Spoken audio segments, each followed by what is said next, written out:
जय हिंद साथियों, फिर से आप लोगों को स्वागत है नया क्लास में। यह क्लास जो है सेमेस्टर 2 कोर पृथ्वी पॉलिटिकल साइंस के स्टूडेंट के लिए हेल्पफुल रहेगा। आई होप यह क्लास आप लोगों को बहुत अच्छा लगे। देखिए, आज का क्वेश्चन है राज्य में मुख्यमंत्री की भूमिका का मूल्यांकन करें। अगर आप लोगों को इस टाइप का क्वेश्चन जो 20 मार्क्स का आता है तो आप लोगों को सबसे पहले इंट्रोडक्शन से स्टार्ट करना चाहिए, यानी परिचय। देखिए इजी वे में परिचय कैसे लिखते हैं, आप लोगों को लिख के और समझा के दिखाते हैं। देखिए, मुख्यमंत्री राज्य का राजनीतिक प्रमुख होता है। सभी मुख्यमंत्री के कार्य व शक्तियाँ एक समान नहीं होती है। ठीक है, सभी जितना भी मुख्यमंत्री होता है उसका कार्य एक समान नहीं होता है। जैसे कि मान लीजिए ज्वाइंट सरकार है तो ज्वाइंट सरकार में मुख्यमंत्री की शक्ति थोड़ा कम हो जाता है, और एक खुद बहुमत प्राप्त करके सरकार बना है तो उनका शक्ति कुछ ज़्यादा होता है। तो भारत में केंद्र शासित राज्यों में मुख्यमंत्री की शक्तियाँ कम होती हैं, जबकि जो राज्य पूर्ण राज्य है उसमें मुख्यमंत्री को अधिक शक्तियाँ प्राप्त होती है। ठीक है, यही ज्वाइंट मतलब गठबंधन का सरकार और बिना गठबंधन का सरकार की बात कर रहे हैं। ठीक है, आगे देखिए, मुख्यमंत्री भारतीय राज्य की कार्यपालिका का वास्तविक प्रधान होता है और वह राज्य की विधानसभा का नेता होता है। अब देखिए, मुख्यमंत्री का नियुक्ति कैसे कर सकते हैं। संविधान के अनुच्छेद 164 में यह प्रावधान करता है कि मुख्यमंत्री की नियुक्ति राज्यपाल करेगा। विधानसभा चुनावों में पार्टी के एक बहुमत प्राप्त नेता को राज्य के मुख्यमंत्री के रूप में नियुक्त किया जाता है। यानी मुख्यमंत्री की नियुक्ति कौन करेगा? राज्यपाल करेगा। और विधानसभा के चुनाव के जो जितना सबसे अधिक बहुमत प्राप्त करने वाले नेता को मुख्यमंत्री नियुक्त किया जाएगा। राज्यपाल के पास नामात्र का कार्यकारी अधिकार है, लेकिन वास्तविक कार्यकारी अधिकार किसके पास है? मुख्यमंत्री है। जो कि जैसे कि केंद्र में होता है प्रधानमंत्री के पास शक्ति होता है, राष्ट्रपति के पास नामात्र का शक्ति होता है, वास्तविक शक्ति नहीं होता है। उसी तरह, ठीक है। हालांकि राज्यपाल द्वारा प्राप्त विवेकाधीन शक्तियाँ राज्य प्रशासन में मुख्यमंत्री की शक्ति, अधिकार, प्रभाव, प्रतिष्ठा और भूमिका को कुछ हद तक कम करती हैं। एक व्यक्ति जो राज्य विधानसभा का सदस्य नहीं है उसे 6 महीने के लिए मुख्यमंत्री के रूप में नियुक्त किया जा सकता है। उस समय सीमा के भीतर उसे राज्य विधानसभा की सदस्यता ग्रहण करनी होगी। ऐसा न करने पर उसे मुख्यमंत्री के पद से त्याग करना होता है। ठीक है, अब मुख्यमंत्री का कार्यकाल को समझिए। मुख्यमंत्री का जो कार्यकाल होता है निश्चित नहीं होता है और वह राज्यपाल के प्रसाद पर्यंत पद धारण करता है। आगे देखिए, राज्यपाल द्वारा उसे तब तक बर्खास्त नहीं किया जा सकता है जब तक कि वह विधानसभा में बहुमत प्राप्त नहीं होता है। ठीक है, यदि वह विधानसभा में विश्वास मत खो देता है तो उसे त्यागपत्र देना चाहिए, अन्यथा राज्यपाल बर्खास्त कर सकता है। ये मुख्यमंत्री का कार्यकाल था। अब देखिए, शक्ति एवं कार्य। मंत्रिपरिषद के संबंध में राज्यपाल केवल उन्हीं व्यक्तियों को मंत्री के रूप में नियुक्त करता है जिनकी सिफारिश मुख्यमंत्री द्वारा की जाती है।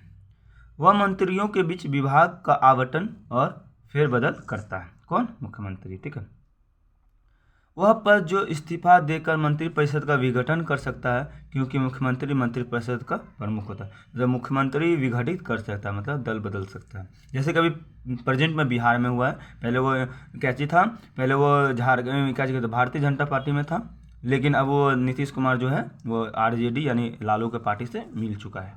तो ये मुख्यमंत्री के पास पावर होता है। ठीक है, आगे देखिए, जैसे कि मुख्यमंत्री राज्य का राजनीतिक प्रमुख होता है। सभी मुख्यमंत्री के कार्य व शक्तियाँ एक समान नहीं होती हैं। भारत में केंद्र शासित राज्यों में मुख्यमंत्री की शक्तियाँ कम होती हैं। आगे देखिए, मुख्यमंत्री भारतीय राज्य की कार्यपालिका का वास्तविक प्रधान होता है। वह राज्य की विधानसभा का नेता होता है। मुख्यमंत्री द्वारा ही राज्य सरकार के दिन प्रतिदिन कामकाज की देखरेख की जाती है तथा राज्य के सभी कार्यों का भार मुख्यमंत्री पर होता है। ठीक है, आपको याद रखना, राज्य के जितना भी कार्य का भार होगा किसके पर होता है? मुख्यमंत्री पर होता है। सभी बड़े फैसले मुख्यमंत्री लेते हैं। इन फैसलों में मंत्रिपरिषद मुख्यमंत्री की सहायता प्रदान करती है, जिसमें कैबिनेट मंत्री, उप मंत्री और अन्य मंत्री शामिल होते हैं। इन्हें मुख्यमंत्री द्वारा नियुक्त किया जाता है। आगे देखिए, मुख्यमंत्री का चुनाव। मुख्यमंत्री सीधे राज्य के लोगों द्वारा चुना जाता है। राज्य में मुख्यमंत्री के चुनाव के समय विधानसभा के विधायकों के लिए मतदान करवाया जाता है, जिन्हें जनता द्वारा चुनती है। ठीक है, जनता द्वारा चुनती है। सभी निर्वाचन क्षेत्रों में अलग अलग विधायकों को वोट दिया जाता है। और राज्य में बहुत से निर्वाचन क्षेत्र होते हैं। राज्य के क्षेत्रफल के अनुसार निर्वाचन क्षेत्र की संख्या निर्धारित होती है। इसका जो होता है राज्य का विधानसभा की जो सीटें होती है, किन किन राज्य में कितना होती है, इनका हम क्लास ले चुके हैं। अगर आप लोग जाकर प्लेलिस्ट में देखना चाहते हैं तो पॉलिटिकल साइंस जेपीएससी का प्लेलिस्ट में जाके आप लोग देख सकते हैं, ठीक है। लेकिन आपको हम बता दें, झारखंड में राज्यसभा के विधानसभा की सीटें कितना है, 6 है, और लोकसभा की सीट कितना है, 14 है। याद रखिएगा, ठीक है। निर्धारित होती है। चुनाव के क्षेत्र की संख्या निर्धारित होती है। चुनाव में जिस दल का प्रतिनिधित्व अधिक बहुमत प्राप्त करते हैं उसी दल के द्वारा राज्य में सरकार बनाई जाती है, ठीक है, याद रखना। बहुमत प्राप्त दल का नेता प्रमुख मुख्यमंत्री चुना जाता है और मुख्यमंत्री का कार्यकाल 5 वर्ष का होता है। कितना होता है, 5 वर्ष। और मुख्यमंत्री के सेवानिवृत्त के लिए कोई उम्र नहीं होती, यानी जब तक उनकी मृत्यु, जब तक वो जीतेगा तब तक वह मुख्यमंत्री बन सकते हैं। मुख्यमंत्री बनने की न्यूनतम आयु 25 वर्ष है तथा वह सेवानिवृत्त करने की कोई उम्र नहीं तय की गई है, ठीक है, इतना याद रखिएगा। यह अपनी इच्छा अनुसार अपने पद को इस्तीफा दे सकता है और जब मुख्यमंत्री सेवानिवृत्त हो जाते हैं तब उन्हें निश्चित धनराशि के रूप में पेंशन दी जाती है। यदि मुख्यमंत्री जी की सेवानिवृत्त की उसकी मृत्यु के बाद उनके पति या पत्नी को पेंशन दी जाती है। सभी राज्य के पेंशन धनराशि भिन्न भिन्न होती है। इतना आप लोगों को याद रखना। राष्ट्रपति का मुख्यमंत्री का चुनाव। अब मुख्यमंत्री का शपथ ग्रहण कौन कराता है, राज्यपाल। त्यागपत्र कौन कराता है, राज्यपाल। मतलब त्यागपत्र वो किनको देता है, राज्यपाल को, ठीक है, इतना। अब मुख्यमंत्री का मेन टॉपिक है भूमिका, इसको जान लीजिए। मंत्रिपरिषद के मुख्य रूप में, मतलब मंत्रिपरिषद के प्रमुख के रूप में होते हैं, ठीक है। राज्यपाल के प्रसाद पर्यद के रूप में होते हैं। राज्य के प्रतिनिधि के रूप में होते हैं।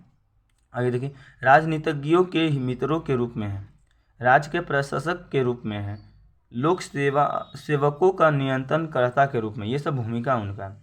और राज्य सरकार के प्रवक्ता के रूप में है और जनमत के निर्माता के रूप में भी है। कौन, मुख्यमंत्री। क्वेश्चन का लास्ट टॉपिक आता है कंक्लूजन, निष्कर्ष। ये आप लोगों को खुद से लिखना है। आप लोग लिख कर क्वेश्चन को कमेंट कीजिए, इस क्वेश्चन का इंक्लूजन, तो मैं आप लोगों को आंसर पिन कर दूंगा कि किसका सही है किसका गलत है। तब तक के लिए बाय बाय, टेक केयर, फिर मिलेंगे नेक्स्ट क्लास में।